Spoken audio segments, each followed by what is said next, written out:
और श्री राम वल्लभ जी महाराज जिनके नाम से अयोध्या जी में जानकी घाट में राम वल्लभा कुंज बने हुए हैं।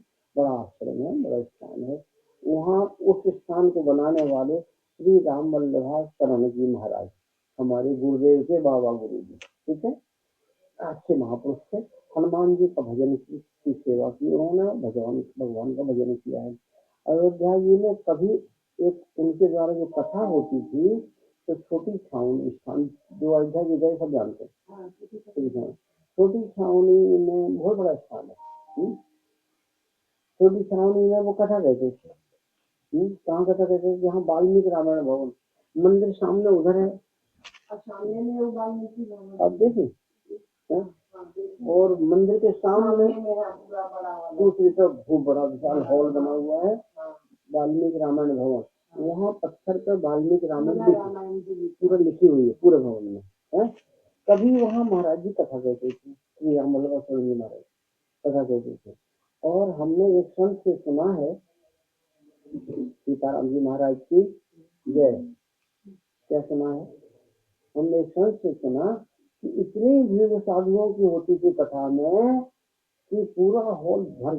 तो ये हॉल नहीं बना तो हमारे सामने बना, पहले 3 सेट था, उसी में महाराज जी कथा कहते थे। श्री श्री राम वल्लभ जी महाराज है, वो कथा कहते थे।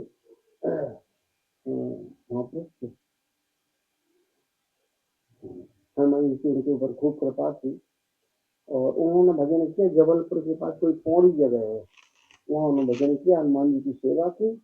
जब बालक थे, छोटी उम्र थी, तभी पूजा करते थे, माता पिता पधार गए थे तो ये पूजा करते थे। किसी ने कहा ब्राह्मण बालक हो, पूजा करते रह जाओगे, कोई पढ़ लो है? इनको भी जैसी बात है, ठीक है पढ़ने, तो पढ़ने कहाँ जाए? काशी जाए पढ़ने के लिए, तो काशी है, वहाँ पढ़े जा करके। तो पूजा कौन करे? हनुमान जी। कोई पूजा करने वाला मिल जाए तो हम काशी चले जाए, तो वहाँ जा करके फिर हम पढ़ाई कर लें, पढ़ने। सीताराम जी महाराज की जय। तो अब मंदिर कौन चलावे, पूजा कौन करे? खोजते खोजते एक महात्मा समझ में आए, उनसे निवेदन से बोले तुम जाओ पढ़ने चले जाओ, और हम जो है हम संभाल लेंगे पूजा, और तुम आओगे तो हम तुम्हारी मंदिर की सेवा, तुम्हारी पूजा दे देंगे है? ये नहीं कि हम यहाँ कब्जा करके बैठ जाएंगे, आओगे तो तुम्हें दे देंगे। लेकिन ये बताओ वहाँ क्यों जा रहे हो तुम काशी? बोले पढ़ने जा रहे हो। तो पढ़ने जा करके तुम विद्वान हो जाओगे, निश्चित जा रहे हो, तो पता नहीं वहाँ विद्या तुमको मिलेगी कि नहीं मिलेगी। जहाँ बैठे यहाँ तो प्रत्यक्ष है, कैसे है? श्री गुरु चरण सरोज निज मन मुकुर सुधार, वर्ण रघुवर जो जाए संसार, बुद्धिहीन तन जान के सुमरो पवन कुमार, बल बुद्धि विद्या देहु मोहि हरहु कलेश विकार है। तो बल और बुद्धि और विद्या सब तो हनुमान जी के पास मिलता है। हनुमान जी के पास में बल भी है, बुद्धि भी है और विद्या भी है, सब तो मिलता है हनुमान जी के पास में। एक उसी ये राम वल्लभ कुंज इस नाम से बना हुआ राम वल्लभ कुंज, छोटे जाने से आगे इस समय श्री रामशंकर दास वेदांती ये वहाँ के श्रीमान थे अभी वर्तमान में है, और उनके गुरु जी थे श्री राम जो भी। उसी गली में और आगे जाइए तो एक स्थान है जयपुर मंदिर है, जयपुर मंदिर है, छोटा स्थान है। वहाँ जो श्री मंदिर का वर्णन स्थापित किया हुआ आश्रम है वो छतरपुर के थे, यहाँ के बागेश्वर भगवान है वहाँ के थे। तो हनुमान जी की उपासना करते शुक्ल परिवार, ब्राह्मण थे शुक्ल परिवार। उनके बेटे को हमने देखा जब हम गाँव में थे, तो हमारे पिताजी किसी बात पर हम बीमार थे कि पिताजी बीमार थे, हमें इसकी याद नहीं है, लेकिन उनके बाद गए थे एकादशी के दिन गए थे इलाज कराने के लिए, और उनके यहाँ डॉक्टर मदन शुक्ला वो जिनकी बात सुना रहे हैं उनके बेटे का नाम है, तो वहाँ रुके और एकादशी थी तो आलू उन्होंने उबला हुआ आलू और नमक हम लोगों को दिया भोजन करने के लिए। ऐसा स्मरण है सीताराम जी महाराज की ये तो वो परमानंद दासी नाम था उनका।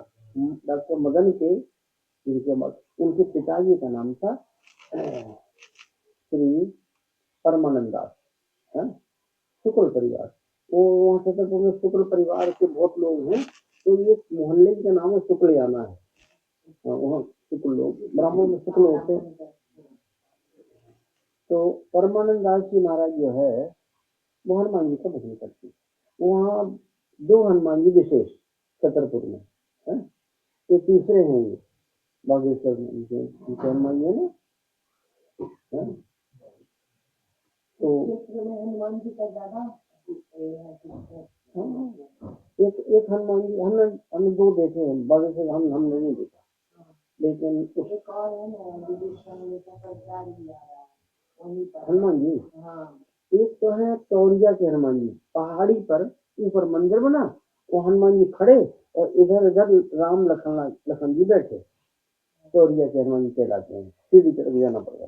एक नीचे ही है, वो सीधी तरफ नहीं है, वो मोटे के हनुमान जी कहलाते हैं, है? तो वो हम खुद देखे हमारा क्षेत्र ही है। तो वहाँ जो मोटे के हनुमान जी है, वहाँ पानी का भी चौपड़ा बना हुआ है और बेल के पेड़ लगे हैं, पुराने पुराने से जब तक देखे तब तो बहुत समय हो गया, 60-65 साल हो गए तब से नहीं देखे। तो वो हनुमान जी के यहाँ हनुमान जी के भजन करते थे, सेवा करते थे परमानंद जी, और मन में हुआ कि अब बहुत दिन हो गया, अब हम भजन करें, विरक्त साधु हो जाए।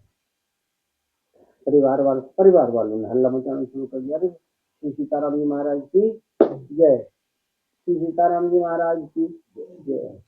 तो परमानंद दास जी ने परिवार में कहा कि अब हमको भजन करना, बहुत दिन घर में रह लिया, परिवार हो गया, हम भजन करना। लोगों ने हल्ला मचाया और राजा तक खबर पहुंच गई। परिवार राजा के द्वारा सम्मानित परिवार था, तो महाराज को मानते थे राजा साहब। राजा साहब ने बुलवाया और कहा महाराज क्या अब परिवार का क्या होगा आपका, देखिए सब लोग ऐसी स्थिति में छोड़ के चले जाएंगे। अरे आप तो भजन करते तो साधु ही है, समझाया बुझाया। बोले हनुमान जी की आज्ञा हो गई। उन्होंने कहा हनुमान जी की आज्ञा हो गई है तो अब हमें जाना है, जाने दीजिए। राजा ने कहा हनुमान जी की आज्ञा हो गई तो ऐसे नहीं मानते, हनुमान जी की आज्ञा हो गई तो फिर एक हमारी भी शर्त है। क्या शर्त है? बोले आपकी कुश्ती हमारे पहलवान से हो जाए। जब हनुमान जी की आज्ञा हो गई तो हो, ठीक है, आप पहलवान को पटक दीजिए, चित्त कर दीजिए तो आप चले जाइए। तो इस बात पर कभी शायद कुश्ती उसी करते रहे होंगे, तो इस बात को उन्होंने स्वीकार किया, ठीक है हनुमान जी आज्ञा, हनुमान जी संभालेंगे। दिन निश्चित किया गया। राजा ने परिवार वालों से धीरे से कह दिया कि खुराक कम करो, ज्यादा खिलाओ पिलाओ नहीं है, कुश्ती हो गई तो कमजोर पड़ जाए तो हार जाएंगे तो घर में रहेंगे। ऐसे जब इनको पता लग गया कि हमारे घर वालों ने हमारी खुराक ही कम कर दी है, न दूध मिलता है न घी मिलता है, रूखा रूखा खाओ, इन्होंने घर छोड़ दिया। घर छोड़ दिया और हनुमान जी के पास रह गए, जो मोटे के हनुमान जी वहीं रह गए। और वहाँ खाते क्या थे, बेल पत्र को पीस करके दिन में एक बार या दो बार 2 गिलास शरबत पी ली। ये कोई खुराक है?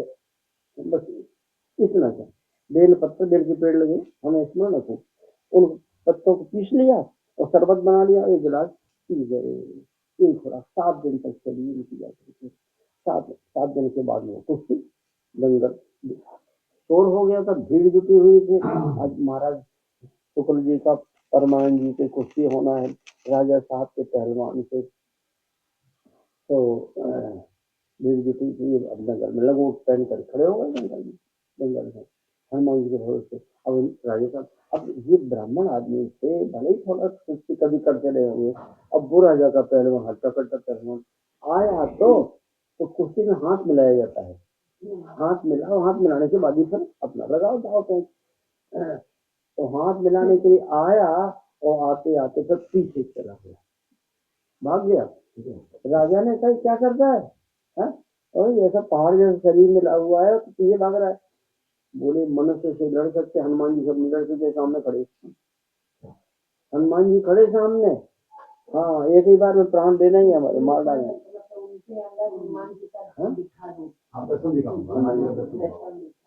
हाथ मिलाया हनुमान जी का दर्शन हुआ। जब हनुमान जी की ऐसी कृपा है तब आपको कौन रोक सकता है? तो महाराज परमानंद जी आए अयोध्या जी में अयोध्या जी में जयपुर मंदिर आज भी उनके नाम से है। उनके शिष्य को हमने देखा, उनके बेटा को हमने देखा, किशोरी सरंजन के शिष्य के मानते थे यहाँ पे, और बेटा मदन, डॉक्टर मदन शुक्ला। तो मतलब कहने का कि हनुमान जी की आराधना करो। हनुमान जी बल बुद्धि विद्या देवमयि हरऊ कलेश, बल भी देते हैं, बुद्धि भी देते हैं और विद्या भी देते हैं हनुमान जी महाराज। सब कुछ क्या नहीं देते, सब कुछ देते हैं हनुमान जी महाराज है। तो ये कथा कहाँ सुना रहे थे? हमारे गुरु जी के बाबा गुरु जी जब मंदिर छोड़कर जाने लगे काशी पढ़ने, तो संत ने कहा कि क्या करोगे वहाँ काशी जाकर के, सब कुछ तो यहीं रखा हुआ है। बल बुद्धि विद्या देव में हरऊ कलेश विकार है, सीताराम जी महाराज की ये। तो सब कुछ यही मिलता है, तो मत जाओ कहीं, सेवा करो हनुमान जी की। बात कैसे गई, बस ठीक कह रहे हैं। और फिर हनुमान सेवा करते करते करते करते महान हो गए। हनुमान जी की खूब कृपा हुई हनुमान जी महाराज की। फिर अयोध्या जी आ गए, और अयोध्या जी में फिर छोटी छावनी में कथा कहने लगे। छोटी छावनी में ही रहते थे, आए थे, उनका स्थान स्वतंत्र नहीं था, बाद में बना। छोटी छावनी में वो उनको सेवा दी गई, आश्रम में रहते सेवा करें, तो सेवा दी गई थी उनको पार्षद मानने की सेवा है। एक एक सेवा होती है, जैसे पुजारी है, महंत है, अधिकारी है, कुठारी है, ये पद होते हैं आश्रम में। और उन्हीं में एक पार्षद मानने की सेवा भी रहती है। पार्षद मतलब भगवान के मंदिर में जिस चरणामृत उतारा जाता है, आरती होती है, घड़ी घंटे, ये सब निकाल के रख दिया जाता है। और जो परसदिया होता है वो उनको धोता मानता है। पुजारी का काम नहीं, पुजारी निकाल के रख देना, परसदिया का काम वो मौजेगा, वो सेवा इनको थी। और भगवान का भजन करते थे, भगवान की बड़ी कृपा थी। रात में भजन करते करते उनको सारी रात भजन में ही बीत गई। भोर में सवेरे नींद लगी तो फिर देर हो गई। अब वहाँ रसोई हला, हाँ एक और क्या बोलते हैं, जल भरिया, पार्षद की सेवा नहीं थी, जल भरिया की सेवा थी। तो जल भरिया क्या होता है? ये भी एक पद होता है आश्रमों में, जहाँ साधु स्थान होते हैं। जल भरिया, जल भरिया का मतलब होता है कि जहाँ रसोई है वहां पर चौका लगा दे, है? और बर्तन धो करके रख दे, और पानी भर कर रख दे, है? जल निकाल देते हैं। पहले तो पाइप थी नहीं, पहले तो पाइप था नहीं, होना चाहिए तब रसोई आएगा, है? अगर नहीं हुआ है तो रसोईया कहाँ पे गया, बोले अरे कहाँ गया, अरे अभी तक जल भरिया नहीं किया है? तो वो सेवाएं कोई। अब हुआ क्या कि ये देर रात तक भजन करते रहे, तो फिर उनकी नींद लग गई, हो गई देर, स्नान करके भागे भागे भागे। तो वो इसी घबराहट में जब पानी खींच रहे थे कुआं में से, तो गिर गए कुआं में, कुआं में ही गिर गए। कुआं में गिर तो गए, लेकिन कुआं में पानी में धंसे नहीं, पानी पर खड़े, पानी पर ही खड़े। अब या हल्ला मच गया, जाकर के मान जाए, दौड़े दौड़े देखा कि पानी में खड़े हुए, जाकर के निकाले बाहर किया, महंत के चरणों में पड़े कि महाराज आपको धन्य है, आपको हमने आपकी महिमा को हमने जाना नहीं है, जो हमने आपकी सेवा लेते रहे। अब आपको सब कुछ नहीं करना है, आप भजन करिए भगवान का, दो साधु हम आपकी सेवा में लगा देंगे, आप हमारे।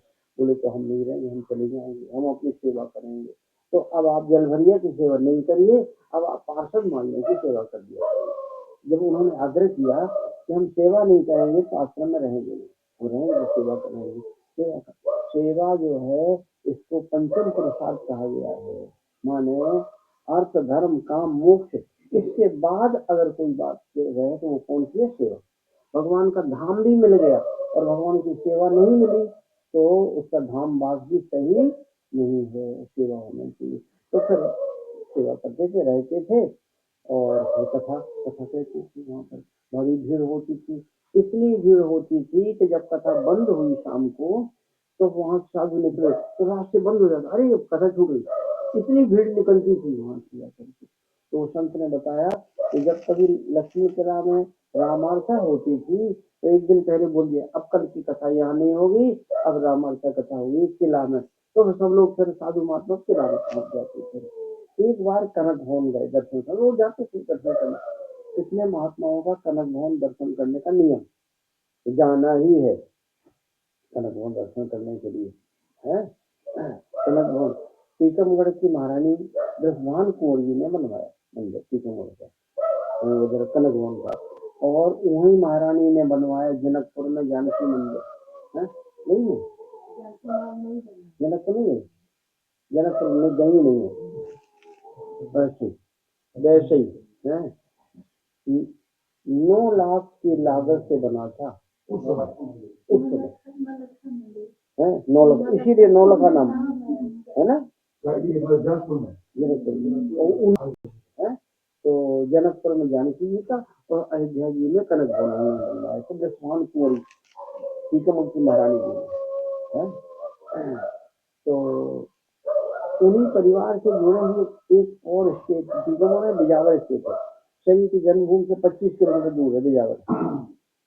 वहाँ की महारानी ने बनवाया कंचन भवन अयोध्या जी में, सरयू किनारे है कंचन भवन है। तो वो बनवाया तो महारानी वो भी अच्छा विशाल मंदिर बनवाया। जब भगवान की प्रतिष्ठा होनी थी, सरयू जी दूर थी, इस बिल्कुल सरयू किनारे बिजावर मंदिर भी कहते हैं और कंचन भवन भी कहते हैं।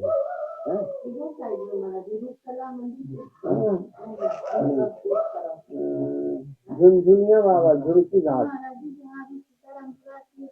हाँ पास में घाट तो था लेकिन थोड़ी दूर चली गई, घाट तो नहीं थी। तो कंचन कुंवर महारानी जी जो है गई और जाकर सरयू का पूजन किया था और कहा सरकार आ रहे हैं, कल ठाकुर की प्रतिष्ठा होना है, आप इतने दूर आ जाइए पास में। तो प्रार्थना करके आई तो सवेरे वही घाट पर सरयू जी रातों रात आ गई थी। अब लेकिन अब देखते तो बात ये हुई कि कनक भवन में तो इतनी भीड़ होती है, जो जाता है दर्शन करता है कनक भवन और कंचन भवन से जाता नहीं, भगवान की लीला किया होगा। हम ये बता रहे थे कि महाराज जी जो श्री राम बल्लभ जी की कथा सुना रहे थे आपको, वो गए कनक भवन दर्शन करने के लिए, ठीक है, और कनक भवन दर्शन किए। वहीं पर स्वरूप सरकार का कोई उत्सव था, स्वरूप सरकार बनाए श्रृंगार करके बैठा देते सीताराम जी महाराज, तो उनकी आरती हुई, प्रसाद वितरण हो रहा था। तो महाराज से कहा ले लीजिए प्रसाद ले लीजिए, नहीं लिया, ऐसी कथा आती है, क्यों नहीं लिया कि ब्राह्मण बालक है, अब हम विरक्त साधु हैं, इनका जूठा क्यों दे, ऐसी मन में उनकी बात आई है। तो उन्होंने प्रसाद नहीं लिया। रात में बैठते थे भजन करने के लिए, अभी कल बताया था, परसों बताया था कि जैसे मेरी कोई बात हमेशा याद रहती है, दौड़ रहा है दिमाग में, बाजार लगती है, हाथ लगती है भोर में 3-4 बजे से, दिल्ली में लगती है सब्जी मंडी जो है ना, भोर में 3 बजे से लग जाती है और सवेरे 5-6 बजे तक तो हाट हो जाती है। ऐसे ही सवेरे 3 बजे से भजन की हाट लगती है और सवेरे 5 बजे के बाद तो फिर ऐसे ही है, फिर बड़ा बड़ा काम। हम लोगों के भाग में वही जो कुछ अगर बढ़िया सामान लेना है तो 3 बजे से जाइए, जाकर 3 बजे उठ जाइए और 3 बजे से शुरू करिए, सीताराम सीताराम सीताराम सीताराम। परसों कथा हुई है, लोग सब महात्मा लोग भजन करते हैं, भजन करने वाले महात्मा रात रात भजन करते हैं। तो भजन करने के लिए बैठे और जो भगवान का ध्यान करते थे वो ध्यान, अब ध्यान में ठाकुर जी नहीं आ रहे, मैं उनकी महापुरुषों की बात, ध्यान में नहीं आ रहे, सब बड़ी परेशानी हुई, क्या करें, ठाकुर जी उठ गए। तब फिर अब विचार किया जैसे सरयू में कूद कर जाए, कोई बढ़ जाए जा करके, तो भोर में फिर 4 रात को बीत गए, ऐसे भगवान का ध्यान ही करते करते ध्यान में आए ही नहीं है, जो रोज आते थे आज नहीं आए। तो फिर सरयू ऐसी भी कथा आती है, सरयू में कूदने के लिए, तो कूदे महात्मा लोग तो 3 बजे से नहाना शुरू कर देते हैं, तो वहां जाएंगे सब देखेंगे, वहां थोड़ी ऐसी जगह चलो जहाँ कोई ना हो, तो ऐसे कोई ओवट घाट कहीं निकल गए वहां, तो वहां भी देखा 3 लोग वहां भी, 3 लोग वहां भी हैं। तो ये पहुंचे वहां और बैठ गए कि जा करके अब ये लोग जब चले जाए तब हम कूदें, सरयू जी में डूब मरे। तो वो गए नहीं, और कोई नहीं, उन्होंने जो उनमें 2 बालक थे और एक और थे, तो गिला हुआ तो समझ में आया कि वही है बालक जो रात में बने थे ना शुरू, वही है। और श्रृंगारी भी साथ में है उनके, जो श्रृंगार के करते हैं वो साथ में है। उन्होंने चादर बिछा लिया और किशोरी जी चंदन लगा लेंगे अपने, तो इनसे कहा कि आओ आओ तिलक लगा दें, चंदन लगा दें। इन्होंने कहा कि अभी हमने नहाया ही नहीं है। अच्छा, नहाने आए हो कि डूब मरने आए हो? हाँ, किशोरी जी ने कहा कि नहाने आए हो कि डूब मरने आए हो? इनको कैसे पता लग गया? इसका मतलब है जो वो श्रृंगार में स्वरूप बने थे वो और ये और राम जी एक ही हैं। तब हिंदू चरणों में पड़े तो साक्षात सीताराम जी महाराज ने और हनुमान जी ने, वो श्रृंगारी जी थे ना, हनुमान जी ने तीनों ने प्रकट होकर दर्शन दिए और कहा कि स्वरूपों में हमें कोई अंतर नहीं है, अंतर मानना भी नहीं चाहिए। तब से उन्होंने कान पकड़े। तो इस पर हाँ, उनकी एक बात अभी और सुनाना है। उनके महापुरुष शिष्य तो बनाते ही हैं, तो एक शिष्य तो क्षत्रिय परिवार के थे और मिर्जापुर है ना, विंध्यवासिनी देवी का मंदिर है मिर्जापुर, वो मिर्जापुर के पास किसी गांव देहात में वहां रहते थे। परिवार था, क्षत्रिय परिवार के थे। मंत्र लिया था महाराज जी से, श्री श्री 180 रामवल्लभा चौधरी महाराज मंत्र लिया था और वो अपने घर पर भजन करते। 6,000 तो जपना ही जपना है, मंत्र का जाप करना है। ऐसा हमारे परंपरा में सब जगह ये है कि शिष्य बनाते हैं तो उससे पहले कबूल करवा लेते हैं, इतना माला करना पड़ेगा है, तब मंत्र मिलता, नहीं तो नहीं मिलता। वो ठाकुर साहब करते थे, 6,000 भी अपना ही। एक कोई कचहरी में उनका काम था, तारीख पड़ती थी, उसमें उनको जाना पड़ता था मिर्जापुर कचहरी। गांव से दूरी इतनी दूरी थी कि सवेरे से स्नान करके और जाए के भजन करके अपना चले जाए तो नहीं पहुंच पाए, दूर थी कचहरी इनके गांव से दूर। तो ये क्या करते थे कि एक दिन पहले चल देते थे और एक दिन पहले चल करके किसी निकट के गांव में किसी परिचित व्यक्ति के यहाँ ठहर गए है, और वहां रुक करके रात्रि में स्नान किए, सवेरे स्नान किया, नियम किया और भोजन किया और फिर कचहरी पहुंच जाते, पास में पहुंचते। एक व्यक्ति और साथ हो लिए, बोले हमारी भी तारीख है कल, बोले चलो साथ, चले साथ में। अब एक शिफ्ट की जगह 2 हो गए, 2 लोग गए और रात में किसी परिचित व्यक्ति के यहाँ रात्रि में रुके, भोजन किया, तो स्नान किया, सवेरे स्नान करके नियम करने बैठ गए, नियम किया। अब वो जो साथ में व्यक्ति आए थे वो तो वैष्णव थे नहीं, उन्हें तो नियम करना नहीं था, तो वो हल्ला मजा बोल चलो, अरे अब कब तक माला फेरोगे, चलना भी है, फिर वहाँ कचहरी का समय हो जाएगा। इन्होंने कहा नियम पूरा करना है, नियम पूरा किए, फिर भोजन किया और भोजन करने के बाद फिर चले, कचहरी पहुंचे और कचहरी पहुंच रहे थे तब याद आई, अरे वो कागजात वाला थैला तो वहीं छोड़ दिया। कचहरी में जरूरत है कागज की, उस हाथ में लिए थे तो जहाँ रात में रुके थे वहीं छोड़ दिए और वो कचहरी। अब बड़ी समस्या,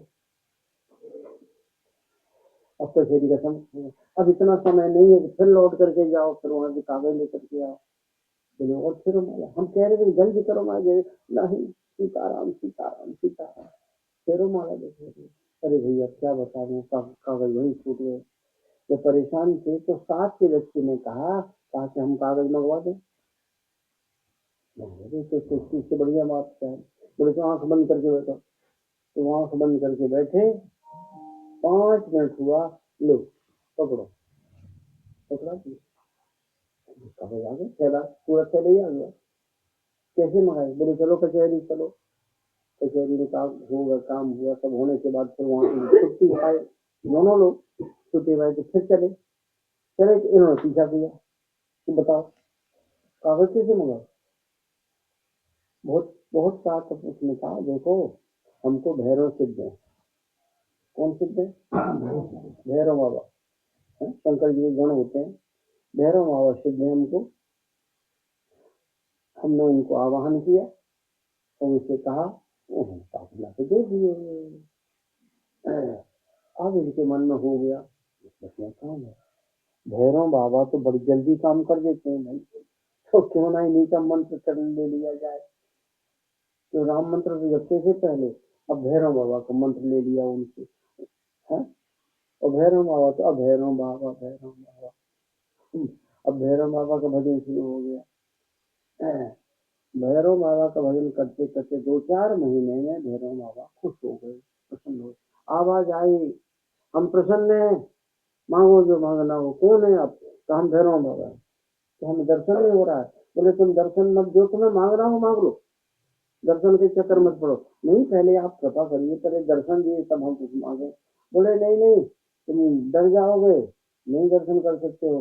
बोले हम नहीं डरेंगे, आप हमें दर्शन दीजिए। ये दर्शन के पीछे पड़े हुए भैरव बाबा के चक्कर में आ गए। भैरव बाबा ने कहा कि देखो बात ये है, हम तुम्हारे सामने नहीं आ सकते, तुम्हारे सामने हम नहीं आ सकते हैं। क्यों नहीं आ सकते हैं?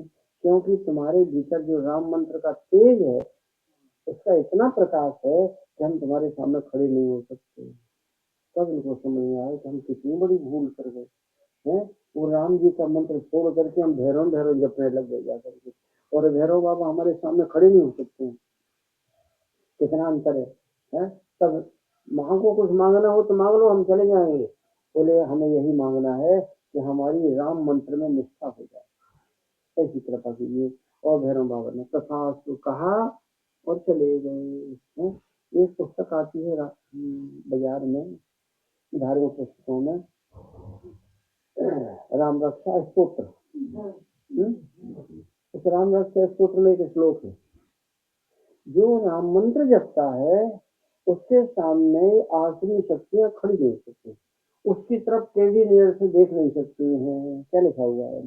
पाताल, पाताल की शक्ति, भूतल धरती में विचरण करने वाली शक्ति, व्योम चारण, व्योम माने आकाश, आकाश में उड़ने वाली शक्तियां, पाताल भूतल व्योम चारणा, छद्म चारणा। छद्म चारणा माने छल कपट करके आप जा रहे हैं, सामने देखा कोई सफेद कपड़ा पहने स्त्री जा रही है, और सभी के पास में पहुंचे, पता नहीं कहाँ चली गई, वो कौन थी? छद्म चारण। भूत प्रेत होते ऐसे होते, ऐसी शक्तियां होती जो जो छल कपट करके किसी किसी रूप में घूमते हैं। पाताल भूतल व्योम चारण छद्म चारण, न दृष्टम सत्ता से रक्षितम राम नाम जी। जो राम नाम जी सुरक्षित है, उसकी तरफ ये शक्तियां टेढ़ी नजर से देख नहीं सकती हैं, इसलिए शक्ति राम नाम में है। भरजनम भोगियानाम, इसीलिए अगर कुछ प्राप्त करना है तो क्या करना चाहिए? जितना अधिक से अधिक बन सके राम नाम का जाप करना चाहिए। जिनको मंत्र मिला है उनको मंत्र का जाप करना चाहिए। मंत्र में इतनी शक्ति होती है। हमारे गुरु जी मार्कंडेय आश्रम में भजन करते थे, जंगल में एक जगह सोन नदी के किनारे, और एक नदी और थी, महानदी, छोटी नदी है, उन दोनों का संगम मार्कंडेय आश्रम, वहाँ सरकार ने भजन किया है। अब वो हम एक बार दर्शन कराए, उस जगह का दर्शन करके आए, क्योंकि वहाँ बांध बन गया, बाण सागर बहुत बड़ा डैम, उसमें पानी भर गया। अब तो वो दर्शन स्मरण वाली बात रह गई। स्वामी जी वहाँ रहते थे, बहुत समय से भजन किए। 13 करोड़ राम मंत्र का अनुष्ठान किया स्वामी जी ने वहाँ पर। 13 करोड़ राम मंत्र का अनुष्ठान किया, वहाँ रह करके, जंगल में रह करके, फलाहार करते हुए, अलोनिया करते हुए तपस्या की वहाँ पर। जिस जवानी में लोग वक्त संसार के उछल कूद में रहते हैं, सारी जवानी माला खेल में, भजन भजन भजन में बिताई स्वामी जी महाराज ने। उसके बाद में प्रेम रामायण का यज्ञ, प्रेम रामायण की रचना हुई वहाँ, और प्रेम यज्ञ हुआ वहाँ पर, बहुत बहुत कुछ हुआ। विद्यालय स्वामी जी महाराज के नाम से वहाँ खुला, सरकार के नाम से विद्यालय। फिर सरकार वहाँ से बाहर भी चले जाते थे, तो सरकार कहीं बाहर चले गए तो वहाँ जो विद्यालय में बच्चे रहते थे उनको बड़ी समस्या थी। तो शाम हो गए, अंधेरा हो, और छत पर कोई धम धम धम धम कर रहा है, जैसे खिड़कियों में भर भर भर भर भर कर रहा है। अब बच्चे, विद्यालय के छोटे छोटे बच्चे, वो सब परेशान। ज्यादा धम धमा हुआ तो वो लोग भाग गए अपने घर, मर जाएंगे या पता भूत प्रेत है, स्मशान है वहाँ पर, तो भूत प्रेत में कुछ बच्चे बचे, तो हमने जो प्रधान थे उन्होंने चिट्ठी लिखी स्वामी जी के नाम से, भोपाल, सरकार भोपाल में थे, उसमें पत्र चलते थे मोबाइल सिखाने, पत्र लिखा सरकार को कि यहाँ ऐसी ऐसे भूत प्रेत की बाधा है, और सब बच्चे भाग रहे हैं, विद्यालय खत्म हो जाएगा, टूट जाएगा विद्यालय।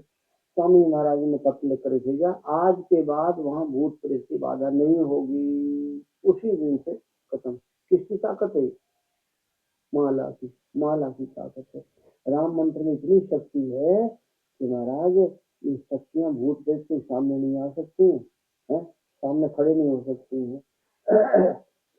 तो इसलिए राम मंत्र का जितना बन सके उतना अधिक जाप करना चाहिए। उठते बैठते चलते फिरते सीताराम सीताराम सीताराम सीताराम, और समय निकाल करके मंत्राज का जाप करना चाहिए। राम मंत्र नित जपन तुम्हारा, पूजन तुम्हें सहज परिवार। भगवान के भक्तों के समझ में आया है कि जिनके हृदय में भगवान विराजमान हो गए तो वो कैसे होना चाहिए? राम मंत्र का जाप होना चाहिए, जप करना चाहिए, है तिलक रोज लगाना चाहिए, मंत्र का जाप करना चाहिए, और खाली इसमें सीताराम करना चाहिए। क्यों तिलक नहीं लगाया आपने? आपने तिलक क्यों नहीं लगाया है?